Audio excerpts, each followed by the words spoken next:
Comes back, we'll get started there. Nick, if you want to text him for me. Oh, there we go. Adam's back. Okay, good. So why don't we just get started now? Yeah, 3 minutes. Well, welcome everyone, and thanks for joining Building the Kubernetes Private Infrastructure today.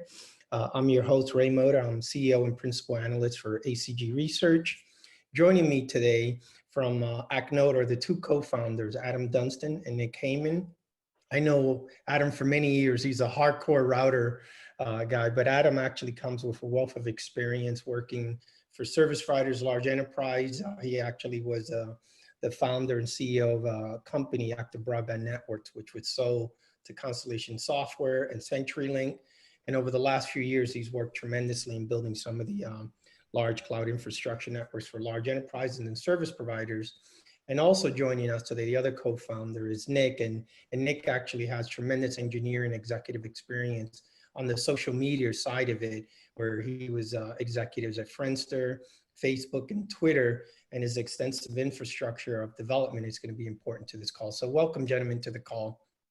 Maybe some logistics first. What we'll see is regarding the Zoom, on the bottom right, you'll see a question and answer tab. So feel free to, at any point, to post any questions like that. Don't put it in the chat, just put it in the Q&A.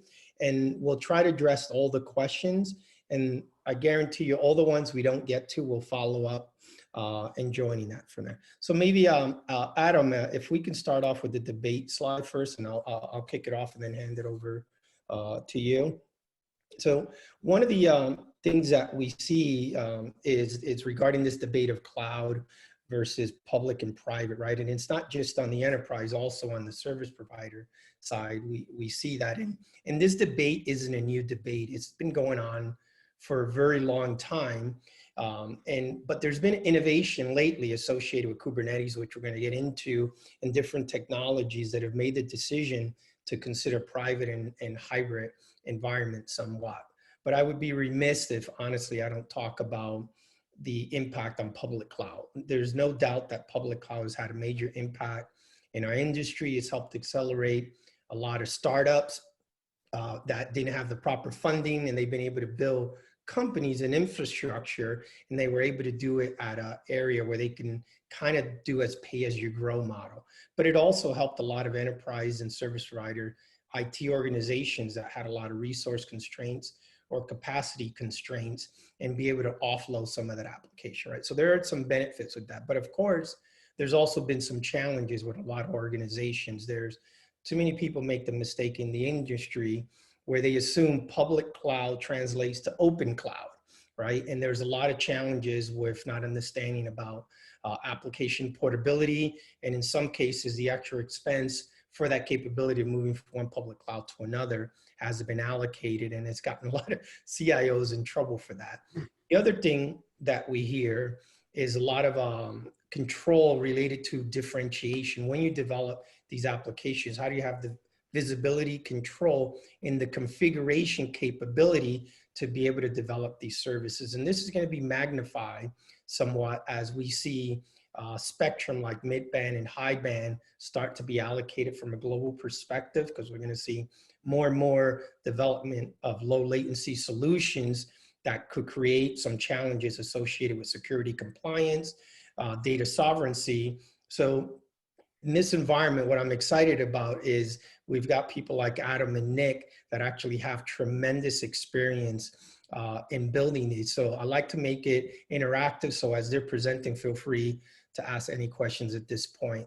Adam, maybe I'll kick it over for you and you can take it a little bit further. Yeah, thanks, Ray. Here with Nick, and Nick and I, worked on a project for about 18 months last year, and an interesting assignment, building a cloud, and we want to go into some pretty technical details around it. Now, we obviously can't talk. It would take a long time to talk about every aspect of building a cloud, so we're going to focus in on the networking part, and the reason for that, is that it's an area that was challenging. It's also an area where, where we have interest, and, I'll talk about some components. And I think from chatting with people about Kubernetes networking, these are some interesting areas that people want to learn about. But we'll start by, setting some some uh, some some structure around what we're doing here. And so, people talk about Amazon, and one of the things I learned over the last 4 years while I've been building clouds for people is that a lot of people who come into the business who aren't as grey haired as me and doesn't have such fabulous hair as Ray has, a lot of them have just had a cloud experience. And so they really, don't actually even know what a server looks like. And it's really quite shocking, but they don't really even know what it looks like. And so it's this amorphous thing. And they really can't put scale around it. So it's worth talking about these two different scaling options. And so, AWS, I think this is fairly common knowledge. Their optimal data center sizes, is between 25 and 32 megawatts.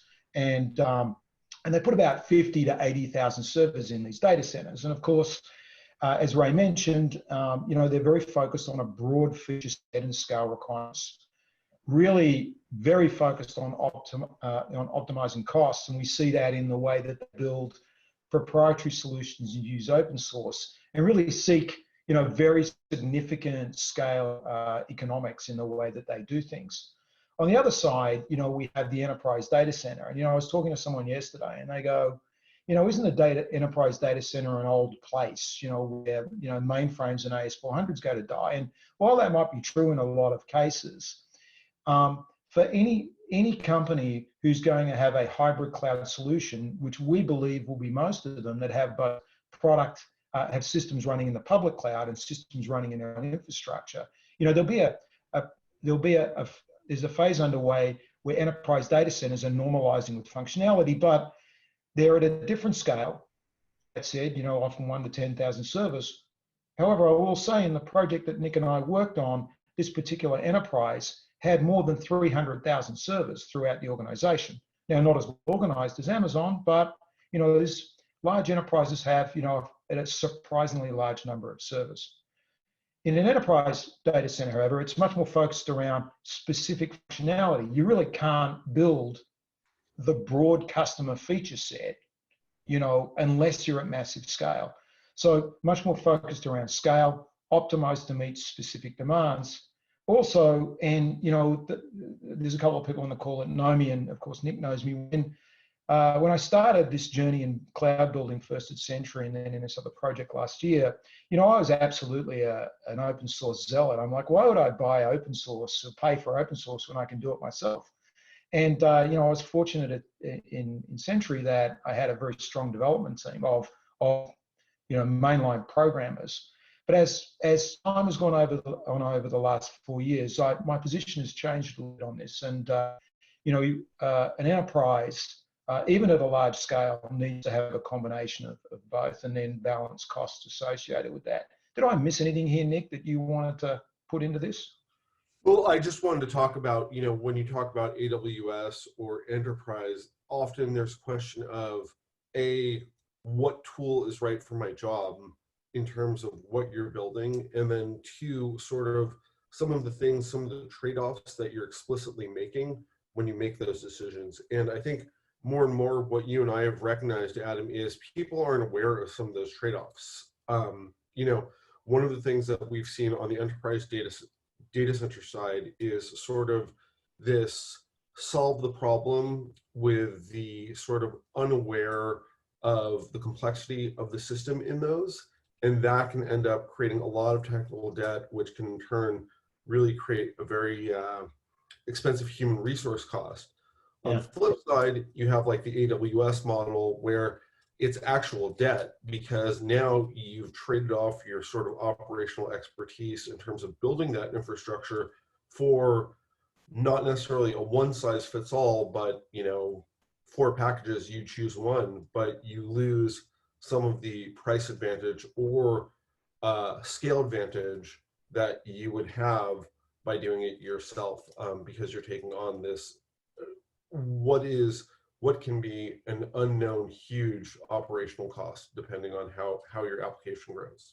Yeah, it's interesting trying to drive a line through this. And in this particular project that we're talking about, we were asked to drive a line through the middle of this.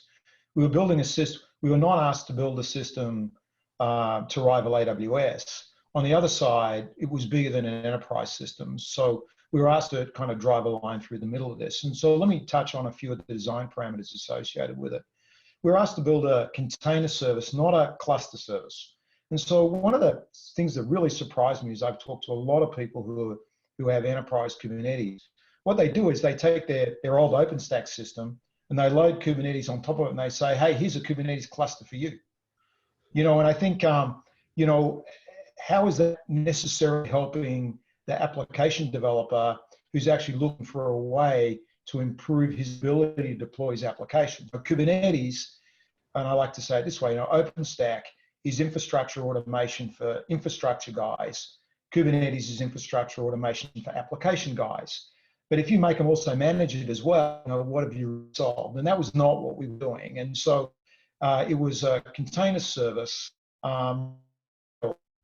Of course, we wanted to deliver container first, bare metal later, but no virtualization. And the logic here simply being that what you couldn't run in a container, you run on bare metal. Why bother to add an additional layer associated with it? The rest of this is fairly straightforward, but some different processes.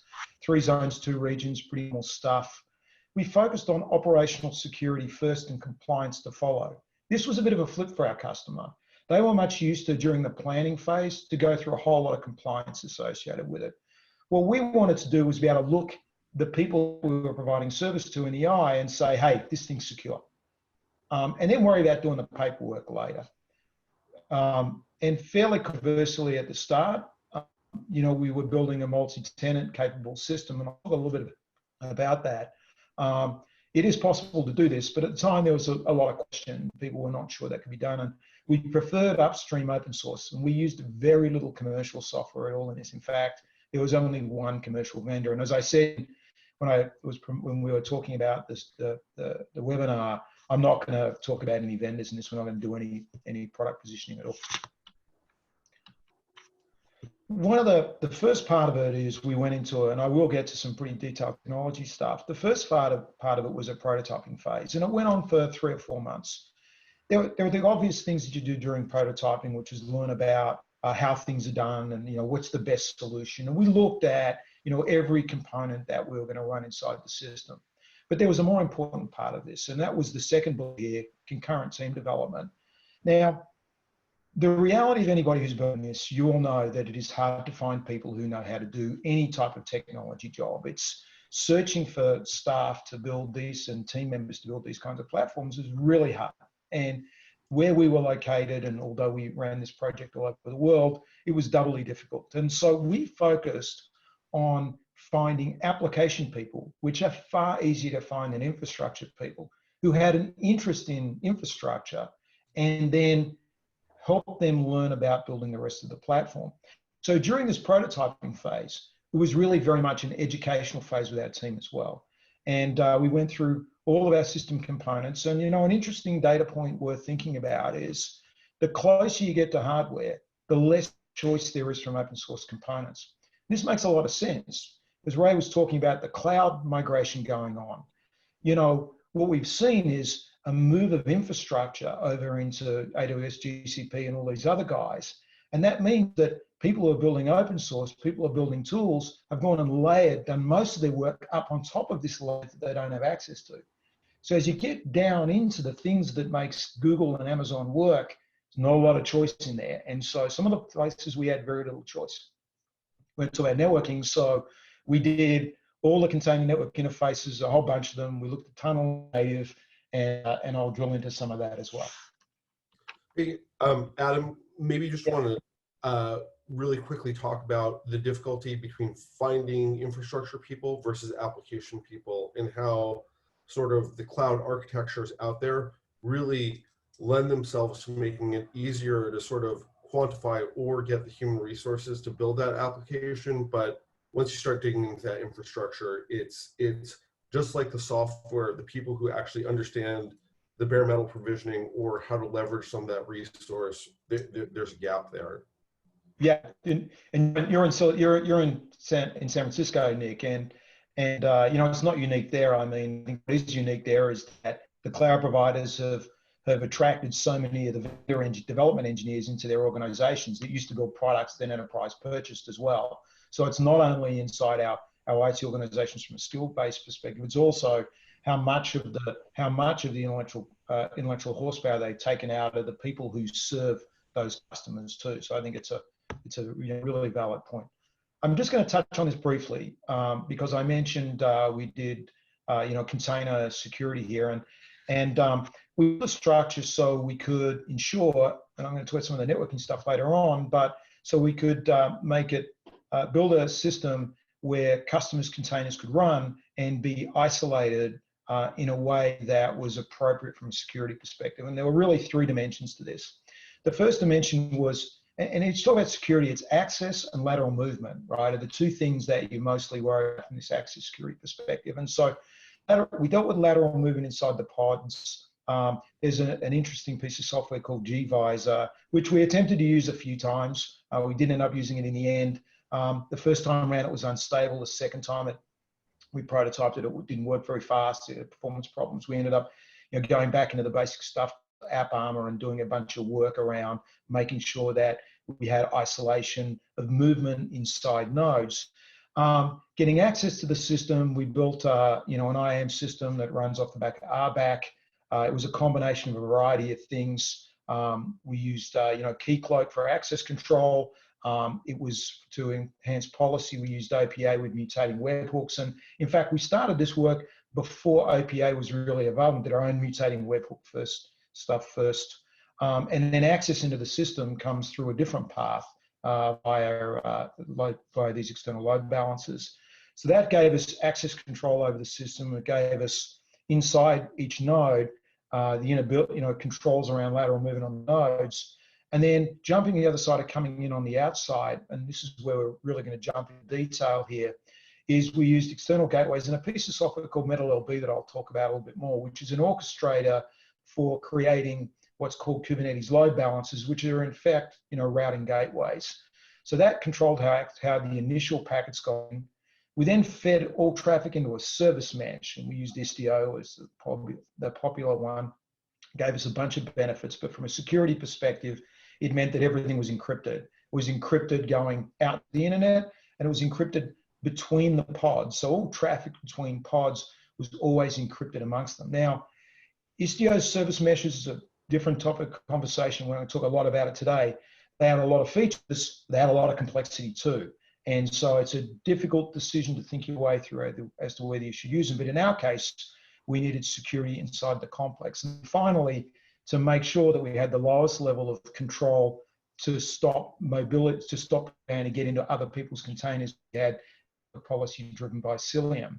So all this put together allowed us to ensure that we could create a multi-tenancy system and also ensure that there was no ability for people to break in or get lateral movement. And we did have it tested by external sources. And they were unable to break in, and once they were inside, they were unable to get lateral movement. So can be done. It just takes a little bit of thinking, and you'll see as we go through this the amount of thinking and layers as we built on top of the system. So the next part, as we start to drill into networking, is that we needed to create a perimeter structure. Now, listening to Google talking about getting rid of VPNs and all this stuff about zero trust. I mean, I understand all of that, and it's a great set of technologies, but everything has a perimeter around it. I mean, your cloud provider has a perimeter around it, certain people access into that perimeter, and we needed to establish a perimeter as well. So we did. Inside our perimeter, 3 sets of things. I'm not talking about the infrastructure service here, where the Kubernetes nodes and the storage nodes, and they were not the same system. For example, we did not use Rook, which is the Ceph manager, to manage our storage. And it comes down to failure domains and how we were able to build the system together. So to get in and out of this thing, we basically built 3 different ways in. So the first way was to go and get access to be able to configure and manage the Kubernetes system itself. So for our customers and for our non-administrative users. And what we did is we provided a standard L7 proxy that talked to Kube API. Now, it turns out that, of course, since we were using Keycloak, we're distributing keys, and we knew how our customers were, and we had normal access controls. Our customers were able to go and just use kubectl over the public internet, and the whole thing's encrypted. And so doesn't really present any great security problem associated with it. And in doing so, they are able to get into their containers and configure it. And we set it up in such a way we distributed load so we couldn't have DDoS attacks causing problems on that. And of course, the reason to have this out of the complex itself was we also had S3 services running as well. You want to be able to move data around irrespective of your compute. The second part of the access system, which is where we'll go into the most detail, was getting into applications that had been defined by their services. And so that was done via routers managed by this complex of BGP configuration and automated control that was done by this thing MetalLB. And it allowed us to take a service and only expose the individual IP for that specific service. So the router didn't really act like a router. A normal router is there to let every packet through and then you shove a firewall behind it. We didn't really use it that way. The router only let things in that it was supposed to. And then lastly, a VPN gateway just for the infrastructure guys. And I'll talk about how that fitted together as well. So from a design perspective, we went with flat networking. There's no right answer to this question. Should I use tunnels? Should I use flat networking? I'm a fan of flat networking. It forces the planning to occur up front, not deal with planning when you've got this tunnel structure that you've created and now it doesn't work and it's got really complicated. It was quick to get working, but it's hard to manage downstream. Yeah, so, I really want to touch on that for a second, Adam, yeah. which is that's one of the technical debt complexity things that you start to build into your infrastructure and really can cause a lot of real lag later on, right? The quick and easy solution of a tunnel is one of those things where all of a sudden you might have to be maintaining these massive configurations, a year later, and just it blows up in your face in your data center. So just quick note on that one. Yeah. So a lot of this is, and as I lurk on the mailing list, the Slack list called for MetalLB, and there's a lot of questions around not MetalLB, but the networking that goes associated with it and making those decisions. For expedience, a lot of people tend to just bring up the system in the fastest possible way, and then things get out of control. The second part of it is that we had 3 sets of networks and 7 interfaces in our Kubernetes nodes. So we had a network for management, which had a certain role in running the thing. We had another network that service ran over, and then we had a separate storage network. So there were 7 interfaces in total. And if we didn't run routing inside the node, then it was very hard to figure out where the packets were entering and leaving the devices. And so we had to have specific control over it. The reason we had this separated from the system this way, and again, we didn't run our routing and we used BGP inside Kubernetes. We ran it on the node itself. So we didn't run a routing instance in a container up inside the complex for obvious reasons. We needed to be able to communicate through the system that Kubernetes was working or not. So therefore, putting it inside a container meant that Kubernetes had to work for us to have connectivity, and that didn't make a lot of sense. Same for storage. We didn't use the storage aspect. So a lot of interfaces, and we used BGP in the nodes, and I'll show some of this. And then we also used the same open source routing software in the switches too. We had a hierarchy of those as well.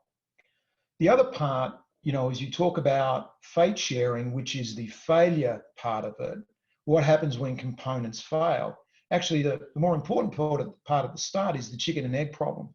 How do you do automated node installation? How do you get from, I've got a piece of hardware with nothing on it, lands on the loading dock, I need it in service, and all I want to do is plug it in. I don't want anyone touching any buttons to make it happen.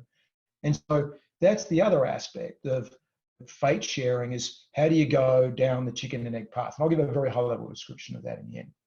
With a 2-tier BGP network, I'll explain that. And from a network perspective, an inner ring and an outer ring. And so let me touch on that.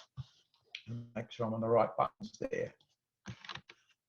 So inner outer rings. And so there's a technical reason as to how the BGP structure worked that'll explain this, but this also is a good way of creating resiliency. So we had an inner ring between zones and an outer ring, and in each zone, there was a combination of switching and routing. So the network that we went from the Kubernetes service network into the storage network, that was a routed connection, but of course all the Kubernetes nodes were bridged together. And between zones, they were all routed. And so you can see that we had a high-speed path amongst the zones for Kubernetes service that was, that allowed us to have storage and a single Kubernetes complex stretching across all three zones. On data rings was really internet traffic, right? So this was not inside the complex. These were sitting largely outside of the complex, and they were interconnected as well. So it gave us this ability to build the access structure we needed, and two levels of redundancy associated with as well. So if you lost one set of internal paths, you could always get around the other way as well. So in zone, we had L2 distribution switches and separate storage and service switches. And we had management switches inside the zone as well. And there are VPN gateways doing some stuff that I'll get to a little bit more. But a fairly straightforward and simple way of building this thing, and worked into our ultimate routing structure that made this work. I thought it'd be worth on the left-hand side just showing what the AS structure looked like. We extensively used eBGP, and it's a common question: do I need eBGP? Should I use eBGP? We used no IGPs. There was no OSPF, no ISIS, none of that stuff at all. It was static routes and BGP. And we preferred in most cases to use eBGP for a simple reason, in that it gives you the maximum control over how you distribute routes. So you've got more control than any other routing protocol to go and figure out how you manipulate and populate your routing tables. So there was extensive use of that. Now, obviously, you can't use it everywhere, and there are bits where we use some iBGP as well. But it was eBGP across large amounts of it. And I'm going to do a little demo towards the end here, and you're going to see a little bit. If the guys who are here, people that are here who are routing people, they'll say, "Oh, I can see now, why BGP was important." On the right hand side, let me explain this multi-tiered structure and the challenge of making this flat network system work. So there's a node at the bottom, and there's two little boxes in it. One says MLB, which is this metal LB process. What metal LB is an orchestrator. It watches the Kubernetes API, and when service is created or changed that asks for a load balancer, which is an external Kubernetes gateway. In fact, as the new services API comes out, it'll be called an external gateway, so it won't be so confusing. What it does is it says, it's got a little IPAM system, an address allocator. It grabs from a separate address space that it manages and advertises for that service a host route up to its peered routers. Now, we needed to get that into the peered router upstream that allowed, that effectively allowed traffic to come into the complex for that individual service. But we also needed to run routing, have general communication throughout the complex, and have all of the nodes be able to talk to each other, because each of the nodes, when Kubernetes starts, adds a new network that's the connectivity between all the containers, called the CNI network. So we need both these new networks that are dynamically created by this orchestration system to be created and populated through the system. But the problem is that they all use the same node IP address, and one node can't peer twice to the same thing. So the node can't peer metal LB to the system switch and FRR to the system switch. So what we did is built a two-tier structure that allowed us to pass metal LB to the access switches, the node connectivity to the system switches, and then of course we used BGP to distribute those routes around in a way that made sense to go make it work. And of course we had our VPN gateway here as well. And one of the things that we service provider guys, know inherently all the time, the default route is used to get to things that you don't have control over, not to go and do general communications through the platform, except in explicit circumstances. And I think over the years, a lot of organizations, a lot of people have got kind of, lazy around the default route, and they use it for all sorts of things other than that. And ultimately it, creates haywire in the end, because, default routes don't automatically provide redundancy, and you end up with a very complicated mess. And so we were disciplined, and you have to be, in that the default route was only for getting things that weren't in our administrative domain. And so hence, it only provided access to the internet, other than storage nodes where there were default routes from DHCP, because they didn't have lots of interfaces to deal with. But we were judicious in our use of that, which is obvious to long-term networking guys, perhaps not as obvious to everybody. Here's one of the other really interesting problems of Kubernetes, and problems or, inventive thinking in the way that they built this thing. So there's a tremendous amount of network address translation going on inside Kubernetes. So let me kind of walk through this a little bit. So when traffic is distributed inside Kubernetes and it appears at the node, if you're running in default mode, there's a whole big slew of IP tables all configured up, and the biggest table is the NAT table. Now, there are other ways to run it, but the default way is this way. And in this table, there's a whole lot of things going on. So when I go and create a table, and I go and create a new service, depending on how I configure the service, two components, source natting, which is inherently slow in IP tables, and something called contract, which is fast as part of the Linux kernel, are swapping addresses around. But unlike the traditional NAT that you're used to in your normal networking part, what Kubernetes is doing a lot of the time is swapping source and destination pairs, right? So contract can allow you to swap the source dest pairs with source dest pairs. It keeps track of the source and destination pairs all the way through the system. So when you go and hit a Kubernetes node and you're moving to another service, it's very likely that Kubernetes will go off on or Kube API has gone and configured, Kube proxy has gone and configured MiddleLB to go and change your addresses around, so you get from the node address up into the service network across to the node's address. So this is kind of tricky in its operation. But what we didn't want to go off and have to do when we started to think about this problem is go and put another NAT on the outside, because of course we're using private address space inside the complex itself for IPv4 space, because of course in Europe, for example, you can't get an IPv4 allocation. There is no more left. And so we're using private address space. We're going to be very judicious on our public address space. But we do want to add more NATs to this thing. And since there's all this NATing going on inside the Kubernetes complex, why don't we just use that? And so we took this address space that was public and we allocated that to the MetalLB process. It was only used for external addresses to get in and out of the complex. What happened is, as you go and create a service, of course, this route was advertised up and made accessible to the BGP router that was talking to the internet. But it's worth remembering that the next hop that's in the router that is talking on your private side has a private address on it, but that's okay. You can come off the network with a public source. Next hop ends up being with a public dest. Next hop is a private address. That's okay. You can go and do that. You get to the node. All the NAT now occurs in the node. So this meant we could use a normal router with no NAT to go and get traffic in. But then the second thing we need to do is get traffic up. And the way that we did that was by moving our default routes around. And so we had the default route was out through this gateway. And because again, Kubernetes was putting the public source address back on the pod through its NAT process, when it went to go and leave the network, it would go to that public address space, go to that public address, and a source dest pair were both public at the Kubernetes node. In contract, it could steer it out, and just following a default route will give us access out to the public internet. So it's very different than the way OpenStack works. There's a tremendous amount of NAT going on inside the system, and packets being shuffled around, addresses are moving around, which also has all sorts of application problems as well. But this allowed us to go down this path using very straightforward switches and routers without really complex, carrier grade NATs and all this other stuff to do it.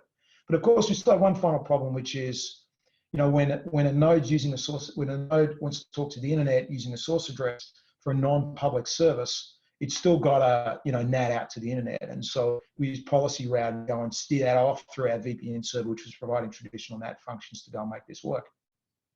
So bit of detail here, but the thing I would suggest is to bear in mind here is that there's already all these NATs going on, optimizing how you use those NATs that already exist and you have to have inside Kubernetes, can help you simplify how the thing works. So now that we've got traffic going in and out of this thing, and how do we solve the rest of these problems? And so at the switch on the left-hand side, we would have a /32 or a host route, and some number of those based upon the number of pods. And I'm going to talk about external traffic policy in a second because it's an important construct in the way that stuff works. And then in our nodes, in our case, we always went in through Istio. And so that meant there was always an ingress controller. And so what is an ingress controller? It's a proxy.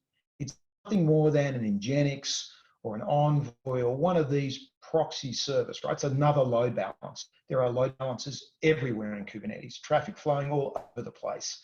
And so what we did in this case is we said, we don't want traffic to actually go everywhere. So we set it up so the policies would allow the Metal LB speakers, which is doing the advertising of the routes, and the ingress controllers to be co-resident on nodes.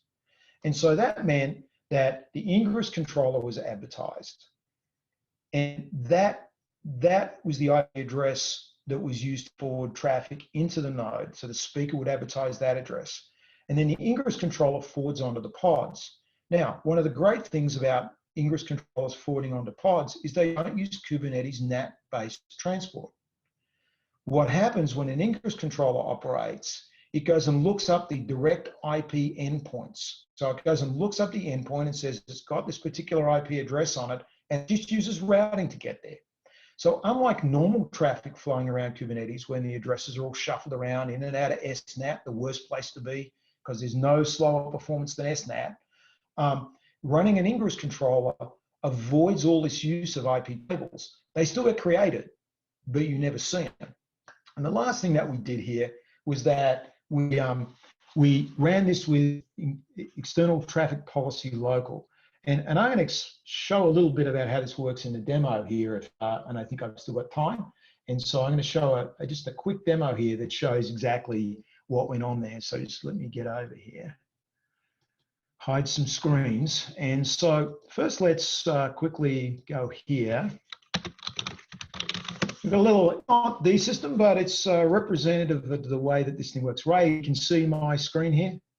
Yeah, I see it fine. Yeah, good. So a little 4-node system set up very similarly in the same way. A pair of routers sitting in front of a small complex. So these nodes connect to a router upstream, then route through that to the next router upstream. And so there's a few things running here.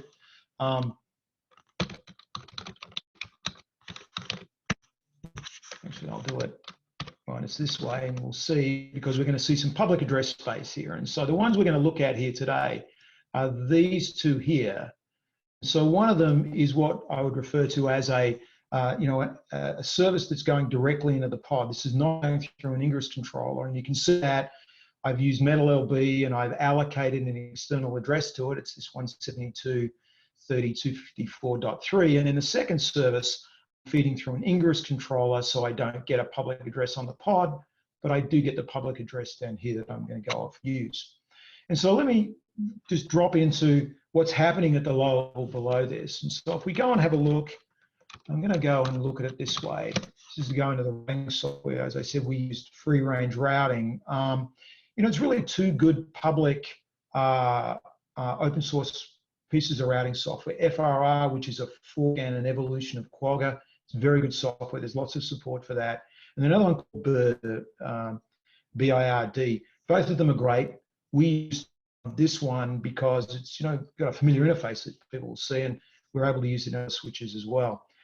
There are swings and roundabouts on these things, and I'm going to talk about idemnipotence as we get further into it, particularly with networking equipment, which is a problem. But if we do this, show IP route, and I'll point a few things out here. And so, kernel routes are routes that we've grabbed from the machine itself, and we're going to go and distribute on. But this 10.217 network, that is the CNI network. That is the network which the pods are communicating through. And you'll see that I've learned this via the router as well. So these are my other 4 pods as well. I've got a default route up here, and as part of our chicken and egg situation, you'll see our default route is not the static, it's come to us from BGP. And there's a process we went through during that chicken and egg situation to go and overlay the default route with an external route. And then of course down the bottom here, I add more routes out of the place. And so that's where the CNI network comes from.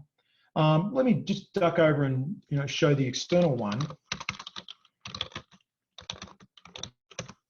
So here we go over, and I think if you are following me along here, this is the actual route. This is the router that would be providing internet service to the outside world.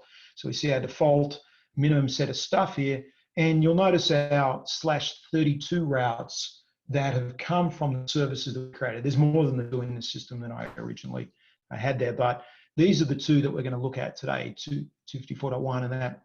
And you'll see that these are multipath routes in that each of the nodes has advertised that route to their BGP peer, and this multi-hop router is the BGP peer for that. But since there's only one link to the next guy, there's only a single route out here. Now, there's some tricks you got to do, and I'll show this in a second to make BGP kind of do this. So it is advertising these 6 routes. It's only using one route, but it does need to advertise those routes to the next guy in the queue. Let me find him. Because this guy is going and saying, here's my 4 nodes. When I get traffic for this guy, let me use equal cost multipath and distribute that traffic across each of those nodes. So that's great. The traffic's going to go across all 4 nodes, but let's just have a look at something else here for a second. If I do, there's only one pod, right? So each of the applications that are running, there's only one pod, but there's routes to all of the nodes. And if we look at where they're running, running on one node. So what's going on here?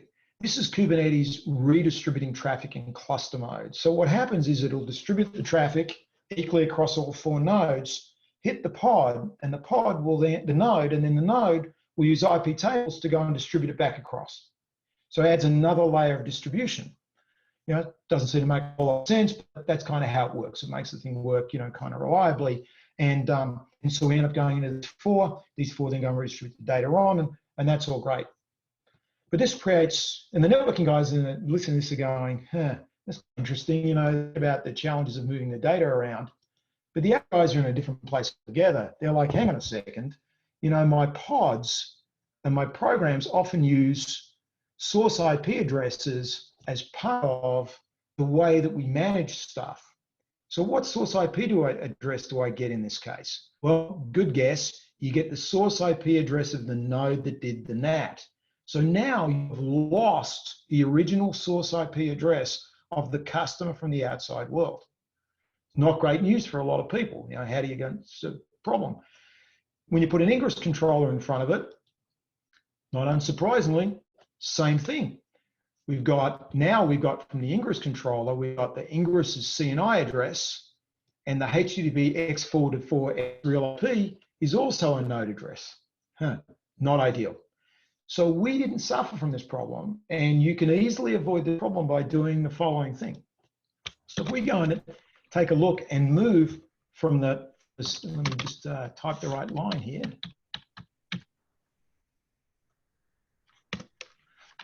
So we go into the service definition. This function is all driven by here. Node cluster node policy. If I change this, and I'm going to change it on both of them.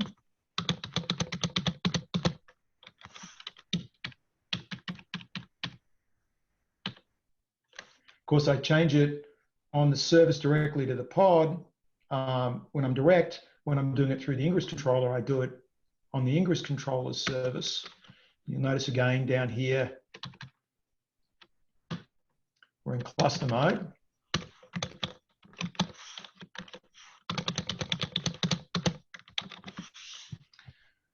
What happens? So firstly, for the application guys amongst you, good news.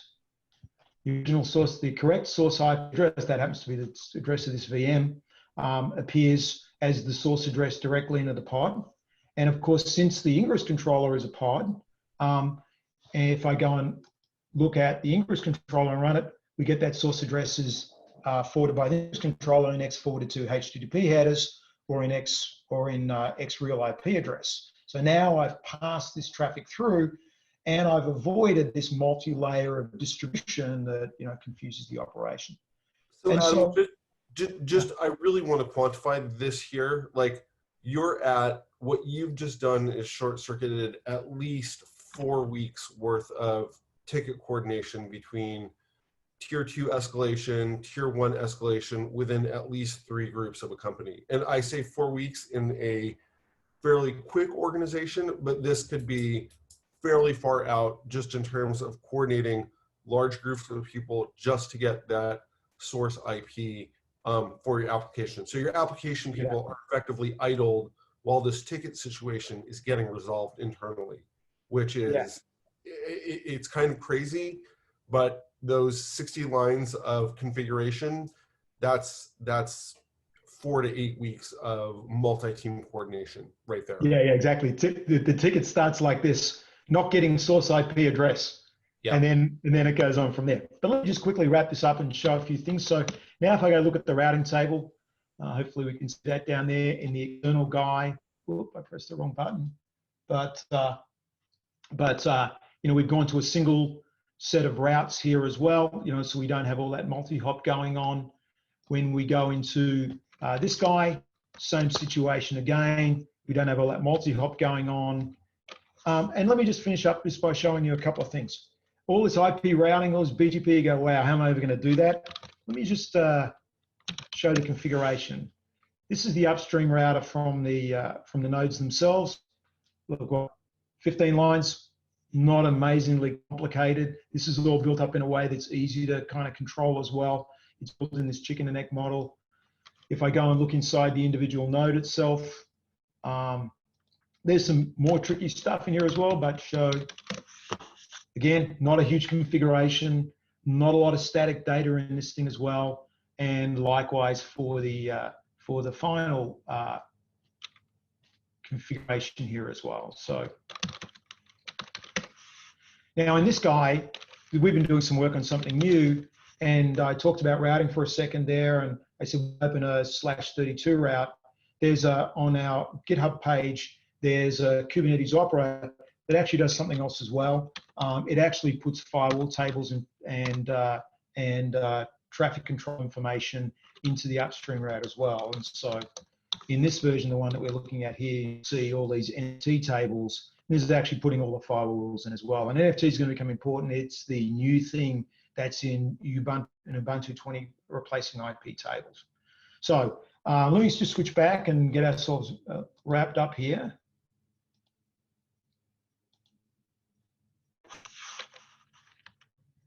So I want to touch on this one thing, and then Ray's giving me the roundup here.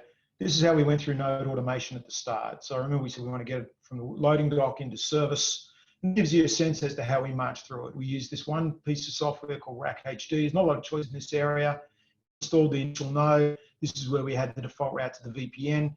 Once that was up, we used Ansible and AWX. That installed our routing software. We were now able to change our routing over, so we ended up with traffic flowing through all the service networks. It then installed Kubernetes. Kubernetes is up and running, and we loaded all of the rest of the stuff with Helm and Kubernetes tools. And so this meant, because we had our fate sharing and this kind of pass through, we were able to go in a very automated way through the system. So the things that we wanted to work on next, the access structure still remains complicated. We wanted to improve filtering and DDoS, and look at, how do we make this distribution better? There's a tremendous amount of load balancing Kubernetes that I've talked about. How can we make that better? Think about how functions get distributed. Two areas that were interesting to us, which was the use of Quick, HTTP3 and MTCP. These are tools that are not widely available to enterprises, but people like Google and Apple use them extensively to make their applications work better. And we wanted to make those things available. The rest of the stuff's a bit more complicated, a bit more time consuming, kube proxy alternatives, DSR. I think if you go and have a look at our web publication on Medium Thermocline, you'll see some of the data around this. So Ray, how did I go? 8 minutes to spare. Yeah, no, actually, this is a great job, because I did ask you, hey, show a real example, and you and Nick actually came through on making it work. There was just some quick things, because we did have a a lot of questions come in, and something that you touched on that I think isn't discussed enough, and that was regarding the tunnels, because we've done tremendous amount of analysis, whether you're doing voice over IP packets or GRE or IPsec over GRE or VXLAN, and the overhead that's incurred, especially when you're connecting it to a cloud. That additional cost is something that a lot of people just don't consider. So that was important. I think the other part is associated with, as you build these applications, right, and this Kubernetes infrastructure, is understanding what's driving your applications, you know, so develop a traffic model, whether it's developed by number of users, number of sessions, number of endpoints, and create this demand model to understand, because they need to create what I call a cloud economic inflection point, right, to know the short-term and long-term economics. But I'll just kick it over to a few questions that came in. Let me just get there. And for the ones we don't get to, we'll address. So the first question is, do you see telco data center sizing as in line with your general enterprise description? Yeah, a bit of a loaded question there, because I have experience in both of these places. So I think in a previous in the project where I worked for a service provider prior to this one, we did OpenStack. You know, we had 50 plus complexes throughout the world. They were not in our central offices. Central offices are not places where you can easily put compute. And so there's a few real realities of that edge computing. Most of these complexes, and in fact, a lot of the voice switches and other infrastructure we use are in colo. You know, they're in the same space that any enterprise can use, just rent racks and floors of stuff. You know, the reality was, when you go and take a look around, you know, COs, and you go and say, well, I got an edge access place here in a CO, there's usually no fire suppression. You know, it's usually a tiny little hut of a room. And, you know, half the time the toilets have been taken out and racks have been put in where the toilets are, so you can put a few servers in there. So while they might have proximity, do they have appropriate real estate? You know, no. And even as you go through a lot of these places where you do have fire suppression, and this is common for a lot of, even for a lot of colo spaces, it's still quite common to find water-based fire suppression, which is, you know, not ideal. I mean, in the colo spaces that we look for in this project, we look for reduced oxygen suppression, because it's a, you know, much better way of not losing the farm because a fire breaks out. But you know, carriers and, you know, edge for carriers and stuff, and they have the same problems that cloud providers have in finding homes to pile their servers. Great. Now, this is regarding future development. In terms of future development, what key IoT or IIoT edge functions are you currently thinking about? Yeah, I think it's a good question. Nick might like to pipe in here a little bit. I mean, I think where we see Kubernetes, you know, as a powerful tool, you know, the web traditional single endpoint web applications are done, where you have a web server and then a bunch of servers up behind it, and they're all optimized in databases doing it. You know, where Kubernetes comes into its own is where, you know, customers or people are building applications that are complicated in that they need to talk to multiple things. So the example I'll use is electric car charging. You know, Tesla has this problem, right? I mean, electric car charging, it's to a phone, you got to talk to a charging station, and you got to talk to a car. And each of these things have different characteristics associated with the type of connectivity you have, the amount of traffic you need to transfer, the security level of the traffic you're transferring, and who owns the device, right? And so these applications where you talk to multiple endpoints as part of the application that you're running, and maybe the customer only sees it through, you know, one portal or two portals, are ideally suited to these applications. Now, the networking stuff, you know, remains relatively uniform if you work hard to keep it simple. But the applications that fit into this are really these complex, these future complex applications, not the web things. Yeah, and I think the two critical pieces there are, especially in that IoT, where you might have millions of devices, the complexity of managing that network stack. If it gets out of control, you're in real trouble, especially because the cost drivers for building the device stacks are, you know, what project can I just pull off? And so again, we're in a technical time bomb sort of situation, especially with some of the first deployed. And then the flip side is managing that application flow to talk to those devices or the overlay for the provider. These are huge sort of not even multicast, but multi-device sort of input-output fields that you have to manage in some containerized structure, and you have to have a really good model around managing both the access for that application, the administrative access, and the developer access, right? You know, you are effectively, potentially as a provider, writing code to update millions of devices. You have to deploy that in a fairly quick CI/CD environment and maintain that consistency. That is not a let's download some code and ship it sort of problem. It really becomes IoT with IP6 and just multiple devices, even at the end user state. You know, your cable operator, you all of a sudden have 10 devices in the home and you're managing state or network for those. You've got a problem. You know, you've got. I think the last bit of this is proximity, right? Everyone talks about latency, but latency is nothing more than proximity. And so as you build these applications, you've got to put your equipment in the right proximity with the right level of connectivity. Now, service providers are great at this. I mean, they know how to do this stuff, and that's how we picked data centers to start with. Where we're close to our customers, we were able to peer upstream. That's where we put our data centers, and they weren't necessarily our place. And that's very different than where the voice switches used to be. Now, Nick and Adam, do you mind staying a little bit longer because we have a few more questions? Happy to. Was your flat networking based on Calico or something else? So I think I showed in there what we used out. The CNI we ended up with, and we had to go with Calico. We had to go with pretty much every one of them. We ended up with Cilium, and you know, Cilium at the time, and Tigera is Tigera, the commercial name for Calico, not for Calico, for the other one. Doesn't matter.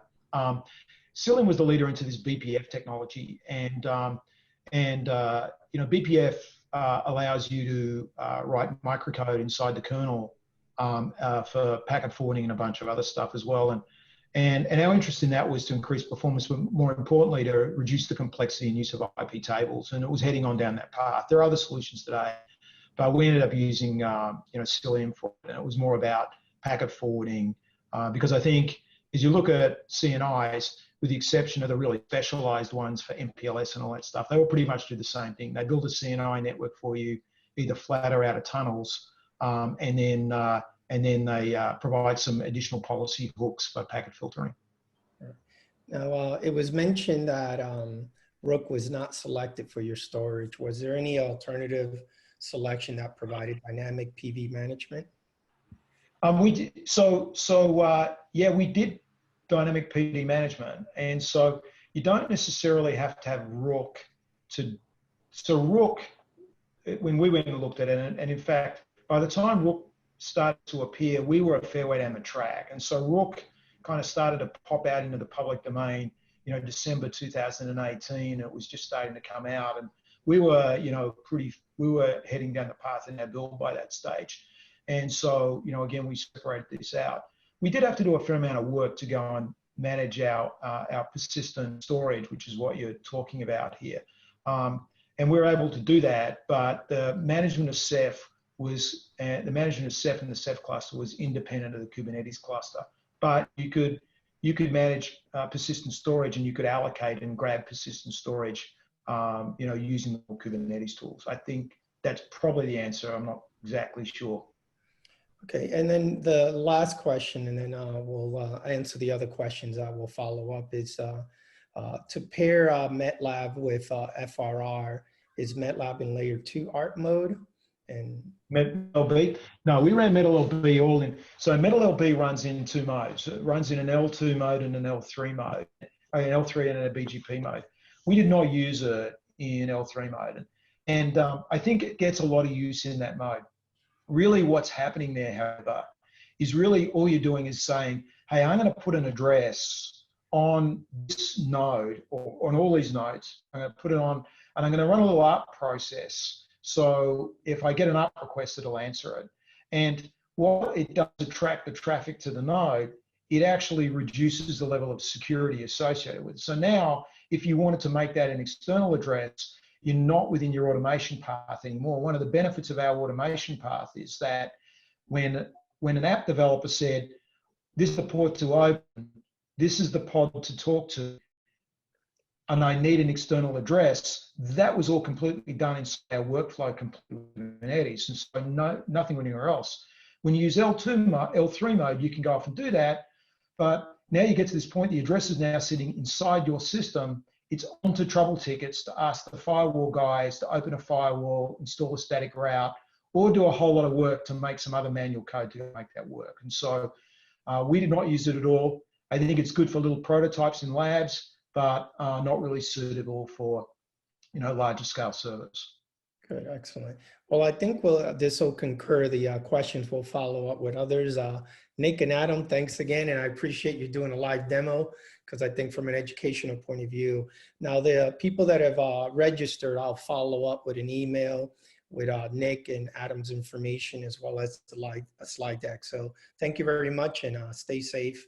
This concludes. Thank you very much. I appreciate everybody attending. Thank you, Ray. Take care, guys. Bye-bye. Thanks, Ray. Bye.